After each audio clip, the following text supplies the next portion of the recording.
کبھی کبھی ہم کسی انسان کو اس طرح جانے لگتے ہیں کہ وہ ہماری سوچ، ہماری دعا اور ہماری خاموشیوں تک میں اتر جاتا ہے۔ دل اس ایک رشتے کو اپنی نجات سمجھ بیٹھتا ہے اور ہم اللہ کے سامنے ہاتھ پھیلا کر بھی دراصل اسی انسان کو مانگ رہے ہوتے ہیں، جیسے خوشی، سکون اور زندگی کا مفہوم سب اسی ایک وجود سے جڑ گیا ہو۔ پھر آہستہ آہستہ ہماری دعا عاجزی نہیں رہتی بلکہ ایک انجانی سی ضد میں بدل جاتی ہے،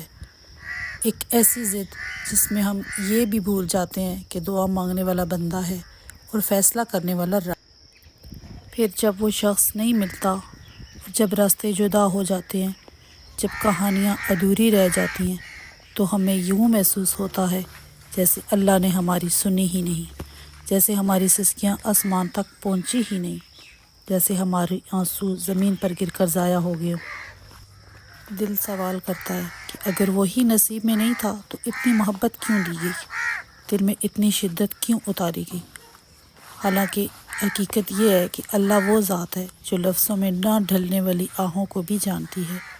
جو رات کے سناٹے میں ٹوٹے دل کی ہر لرزش کو محسوس کرتی ہے، جو تکیے میں جذب ہو جانے والے آنسو بھی گنتی ہے اور سینے میں چھپے ہوئے دکھ کو بھی دیکھتی ہے۔ وہ ہم سے ہماری کمزوریوں سمیت محبت کرتا ہے، اس لیے وہ ہمیں وہ سب نہیں دیتا جو ہم مانگتے ہیں، بلکہ وہ دیتا ہے جو ہمیں ٹوٹنے سے بچا لے۔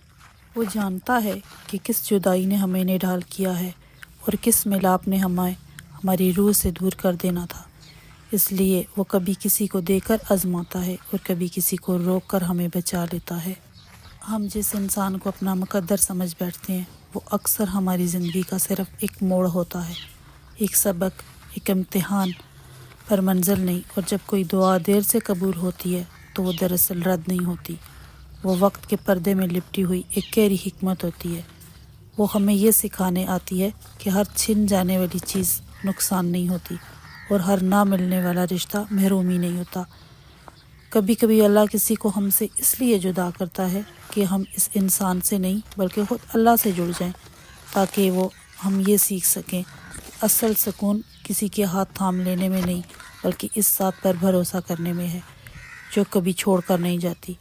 اور جب یہ سمجھ آ جاتی ہے تو دل آہستہ آہستہ پگھلتا نہیں بلکہ سنبھلنے لگتا ہے،